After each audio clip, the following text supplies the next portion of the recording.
Good evening. Thank you so much for joining me here today for Dubuque's 2022 State of the City Address.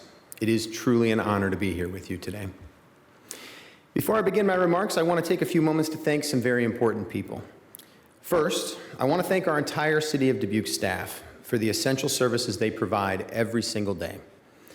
I've been continually impressed with the professionalism, the expertise, and dedication of these incredible public servants. Same goes for all those who serve on the many boards and commissions within the city. I especially want to thank some key City of Dubuque staff members who have helped me gather the information I'll share with you today and with whom I work particularly closely as mayor. Specifically, thank you to our Public Information Officer, Randy Gale, Assistant City Manager, Corey Burbach, City Manager, Mike Van Milligan, City Clerk, Adrian Breitfelder, City Attorney, Krenna Brumwell, and Director of Strategic Partnerships, Terry Goodman. Our city is represented by elected representatives at all levels of government, and I want to be sure to thank them as well. First and foremost, I want to thank my city council colleagues, Rick Jones, David Resnick, Susan Farber, Laura Roussel, Katie Wethel, and Danny Sprank for their dedicated public service, as well as Mayor Roy Buell for his many years of service to our city. At a time in our history when political cooperation is rare and civil discourse and decency sometimes seem like forgotten arts, I'm abundantly thankful for these true public servants who demonstrate respect, civility, and thoughtfulness. Please join me in thanking them for their service.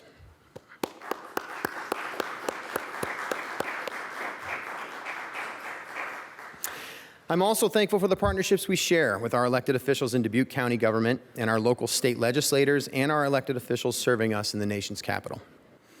Each of these partnerships are key to all the progress we've made over the years and will continue to make here in Dubuque. Of course, anyone who dedicates time to their community always has those who are there through it all, the good times and the tough times, to serve as the foundation upon which we stand. So to my wife, Jennifer, to my boys, Sam and Andrew, my extended family, and those I'm lucky to call friends, thank you for being a part of my life as I continue on this fantastic journey of service. Finally, I want to thank you, all the residents of Dubuque, for the opportunity of serving as your mayor and for making this such a wonderful place to live. So given the situation of the past few years, it's been a while since we've had a State of the City event in person here in Dubuque. So since we're a bit out of practice, I thought I would set the stage a bit to let everyone know what this speech is and what this speech isn't. So let's start with what it isn't. I think it may be natural when we hear State of the City to immediately conjure up visions of our country's annual State of the Union address, but I want to be sure to end those illusions right from the start. I've worked hard in preparing these remarks to avoid making this a political event. This also isn't a recounting of all of my accomplishments or the accomplishments of my administration.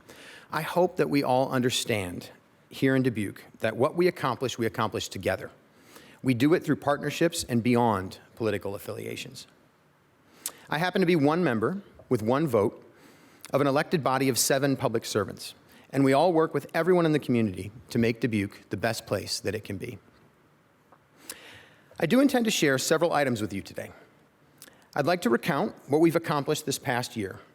We've had many successes that need to be celebrated and lifted up for all to see. I would also like us to look ahead. There are many challenges and opportunities on the horizon, and we're making plans to address each of these head on. I hope these remarks can leave everyone with a sense of accomplishment and pride in our successes, a sense of purpose and resolve to tackle the issues ahead of us, and a sense of inspiration to continue to dream of a Dubuque we all want to create for generations to come. I'd like to begin with a look back at where we've been. President Harry Truman once commented that the next generation never learns anything from the previous one until it's brought home with a hammer. I've wondered why the next generation can't profit from the generation before, but they never do until they get knocked in the head by experience. I worry sometimes that this is all too true. We can point to many examples of history repeating itself in all the ways we would rather not see. We saw a pandemic unfold in surprisingly familiar ways after failing to heed lessons from 100 years ago. We see wars flare up with surprisingly familiar foes. We see frightening political trends that feel like steps backward rather than forward. I'm comforted, though, by the fact that President Truman's statement isn't an absolute truth. I do think it can be more difficult to remember the history we have only read in books or watched on screens, but when it comes to the history of our city, we have a better opportunity to learn and remember given that all of our local historians are right here with us. We don't have to stand on the shoulders of giants, as the saying goes, because here at home, we have the chance to walk right beside those giants every day. Will the last one in Dubuque please turn out the lights? We all know this line, don't we? It's genuine Dubuque folklore at this point. I did some quick digging and confirmed that it was actually on a t-shirt back in 1981, but I don't think it actually made it on a billboard like a lot of people have told me in the past. This saying may be legendary to some of us, and I know that some of us are growing tired of hearing it. But yet, the pain in Dubuque in the 1980s was very real. With a population loss of nearly 10,000 residents in just over a decade, Dubuque truly was teetering on the verge of collapse. The solution in these dark times did not come from a savior riding in on a magic horse. The solution was found from within. When times got tough in Dubuque, a generation of leaders was born. Dubuquers banded together, created a collective vision, and got to work. In the decades that followed, they built the Dubuque that we all know and love today. They started with the DRA and the Dubuque Greyhound Park, expanded our economic capability with the new industrial parks and 6,000 new jobs, reconnected us to our Mississippi River roots through the America's River Project and the new Port of Dubuque, revitalized our Main Street, gave a second life to our historic Millwork District, created the B Branch Watershed Flood Mitigation Project, and has received international acclaim. The list of Dubuquers and organizations involved in this decades-long effort is enormous. Elected officials, City of Dubuque staff, county, state, and federal partners, Dubuque Community School District, Dubuque Area Chamber of Commerce, the Greater Dubuque Development Corporation, the DRA, Dubuque Initiatives, local property developers, local businesses, national and international corporations, local nonprofits, and so many more.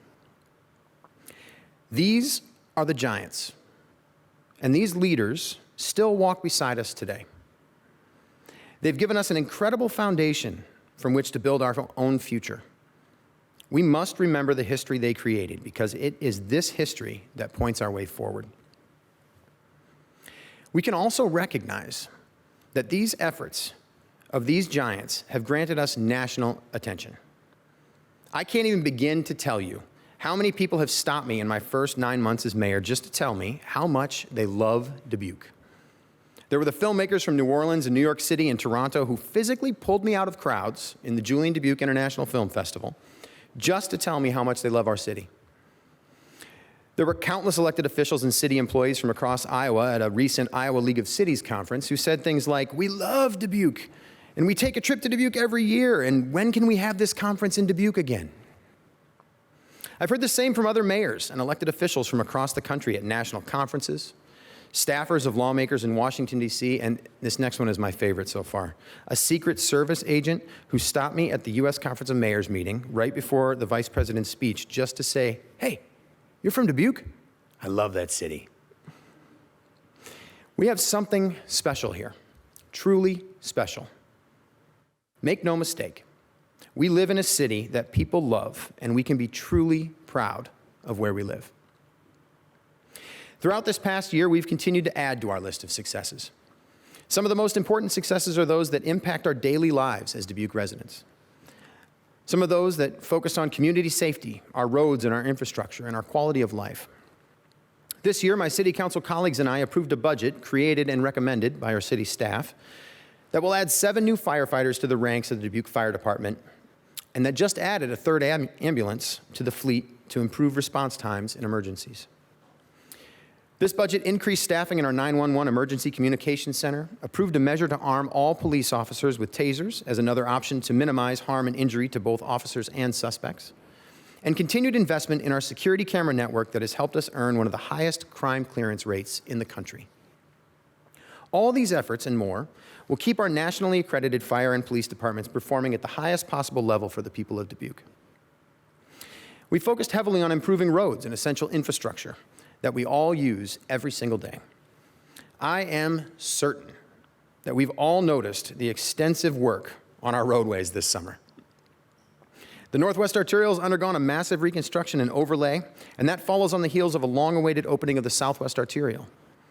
A reconstruction of Chavanel Road, North Cascade Road, and other projects along major thoroughfares. This year, we approved the resurfacing of over 10 miles of streets for the second year in a row, doubling the miles that we've been able to complete in years past. In addition, with the help of our federal partners in President Biden's administration and in Congress, the City of Dubuque secured a $2.28 million RAISE grant made possible through the passage of the bipartisan infrastructure law. With these funds, we can begin designing a 14th Street overpass that will be essential to travel as train traffic increases in the years ahead and Chaplain Schmidt Island becomes a destination for our entire community. Another service that is essential for every modern community is widespread, accessible, and reliable internet service. Thanks to innovative public-private partnerships, we've continued a community broadband expansion initiative that puts us on pace to connect every home in Dubuque to fiber connections within the next 3 years. With the industrial growth we've seen in the last decade and expected growth in years to come, we've also made critical investments in our aging infrastructure underground. Along the Catfish Creek Sanitary Sewer Shed, we're investing in repairs, replacements, and upgrades that'll position us for future growth to the south and the west, and further eliminate sewer overflows that pollute our environment. At the same time, we're looking ahead and planning for future growth along the Southwest Arterial Corridor for increased water service and reliability for residential and industrial customers. Exciting stuff, right? I know everyone loves hearing about roads, water mains, and sewers. In all seriousness, though, we all know how important all of this is in our daily lives. But still, let's move on to something a little bit more fun. One of Dubuque's greatest assets is our natural beauty. Our parks, trails, and natural spaces give us places to relax, rejuvenate, and connect with each other in the outdoors. This year, after extensive community input and careful planning, we've moved forward with a redevelopment of our beloved Comiskey Park. The historic North End landmark will undergo a long-awaited upgrade with the installation of a splash pad, new playground equipment, basketball courts, walkway additions, and other amenities. We look forward to enjoying all of these in the year ahead. Another exciting addition was the opening of the pedestrian railroad underpass along the B Branch Greenway. With this key trail connection, bikers, walkers, runners, and hikers can now begin their trek along the Mississippi River trails, continue to the B Branch Greenway on the Heritage Trail, and take the trail all the way to our neighbors in Dyersville, or veer off onto the Northwest Arterial Trail all the way onto Bergfeld Pond along our new Chavanel Road Trail. We know the benefits of investing in parks and trails and natural amenities like this. This is why the City of Dubuque has also prioritized further development of a comprehensive parks master plan and further implementation of our Imagine Dubuque comprehensive plan and the Chaplain Schmidt Island master plan. We've also experienced success this past year thanks to extensive investments in economic development. If you're paying attention, you can feel a buzz around Dubuque. There's an excitement in the air, and for the past 2 summers, early in the month of August, that excitement actually has a name, the Field of Dreams. Thanks to decades-long commitment by our partners in Travel Dubuque, the City of Dyersville, Dubuque County government, and many others, an idea that was once a far-off dream has become a reality. The Field of Dreams game has been the most watched regular season game for 2 years in a row, and the game and its lasting effects have drawn thousands of visitors to our region. Everywhere I go, people want to talk about the Field of Dreams. This year, the City of Dubuque, in partnership with Dubuque County and the City of Dyersville, made a strategic investment in a permanent stadium at the site. In conjunction with an extensive build-out of a Field of Dreams complex by Go the Distance Baseball, this investment will generate tens of millions of dollars into our region in the years ahead. And this isn't the only thing that has people so excited around here. I have to say that growing up in Dubuque, one thing I never expected to see in my wildest dreams was an unending line of modern riverboats docking on our shore every week. Thanks to our partners at Viking, American Cruise Lines, American Queen, and the riverboat Twilight, this wild dream is now a reality. On one day this summer, there were 4 boats docked at the same time in the Port of Dubuque, with over 20 buses waiting in the parking lot for passengers to go on excursions all throughout Dubuque. This summer was just the beginning. The companies I mentioned are in the process of building more boats, making plans for even more stops in Dubuque in the years ahead. It's a truly new and exciting day on America's river. At the same time, as all these new developments in tourism, we've seen exciting growth in business and industry over the past 2 years. On the heels of welcoming Simmons Foods to Dubuque and the nearly 400 jobs they added to our community, we've seen expansion plans announced by Giese Manufacturing, Grand River Medical Group, Betty Jane Candies, Link Hydraulic, McCullough Creative, Clower Manufacturing, Progressive Processing, Dubuque Screw Products, Tri-State Quality Metals, Green Industrial Supply, and more. Coming out of the COVID-19 pandemic, I'm not sure we expected any growth quite like this, and yet here we are. These local businesses and others getting ready to expand and improve deserve our immense gratitude. They keep our local economy strong and position us for future growth. At the same time, we must recognize and thank our federal partners for passing 2 significant pieces of legislation in the American Rescue Plan Act and the Bipartisan Infrastructure Law. It was this legislation, particularly the funds from ARPA, that supported 375 small businesses with direct funding through COVID, expanded community broadband connectivity in underserved neighborhoods, provided funding for hundreds of residents who were unable to afford their utility bills during the pandemic, and kept our arts and cultural venues open. The arts and culture funding was of particular importance to our community's economic development. Every year, we see and experience the benefits of art that the arts bring to Dubuque. Thanks to this assistance in our time of need, we can continue funding and growing arts and cultural programming for years to come. Our state of Iowa partners also made significant investments in child care services this past year. Child care services in particular took a serious hit in recent years. This is why the City of Dubuque has partnered with organizations like Dubuque Initiatives, the Dream Center, and others to expand child care services in Dubuque. By exploring funding opportunities through the state of Iowa, also made possible with ARPA funds, our community is working to build a strong child care foundation to support our workforce needs. In all the successes and efforts I've mentioned so far, the City of Dubuque has renewed its commitment to ensure that progress in our city is equitable. A city that fails to build itself around equity and inclusion is a city guaranteeing its own failure. This is why the City of Dubuque has adopted an equitable poverty prevention and reduction plan, created the Office of Shared Prosperity and Neighborhood Support, and restructured our Office of Equity and Human Rights. We must not only ensure that we're a welcoming community for all Dubuquers, we must actively and measurably create a community where all people are equitably set up to succeed economically, socially, and personally. As I've outlined here, we've accomplished so much in the past 12 to 18 months here in Dubuque. Remarkably, we've done this in a city that has the lowest municipal property tax rate in the state of Iowa. Thanks to fiscal discipline and responsibility, strategic and careful management of our city's debt, our partnership with the DRA, and of course, people, planning, and partnerships, we have been fortunate in our city's ability to ease the tax burden on our residents while still making investments in our future. So, with all these successes, we must be done, right?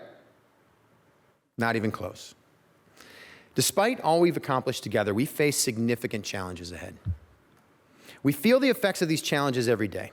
Workforce shortages, historic inflation, lingering supply chain backups, a nationwide housing crisis, and lasting political upheaval here and abroad. These problems may be very real, but we do not need to let them define our destiny as a city.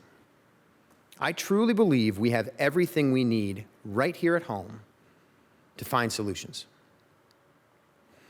In order to do that, we need to foster growth. If we want to build a city that draws people in for generations to come, we must focus on increasing our population in the year ahead and in the decade ahead. At the very same moment, we must continue to improve the quality of life for all who choose to call Dubuque home. When my city council colleagues and I met this past August to set our annual goals and priorities, we did so fully aware of the difficult road ahead and fully committed to success. We established 12 goals and priorities for the year ahead of us. We will work toward returning commercial air service, taking the next steps on Chaplain Schmidt Island, retaining and attracting a vital City of Dubuque workforce, implementing the next phases of our climate action plan, modernizing our city's fire station location plan, and improving the streets we all use every day. We will also move ahead with the Catfish Creek sanitary sewer upgrades and our Central Avenue revitalization plan.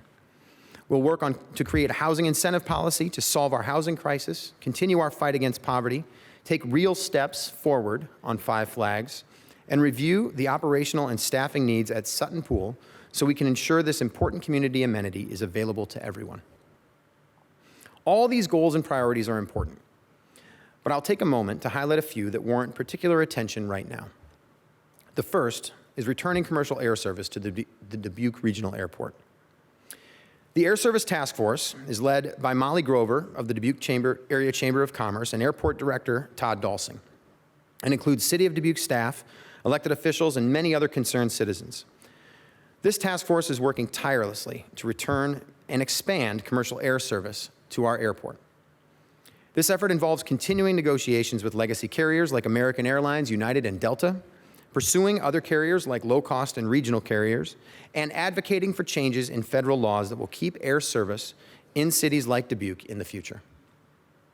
I've said it before, and I'll say it over and over again.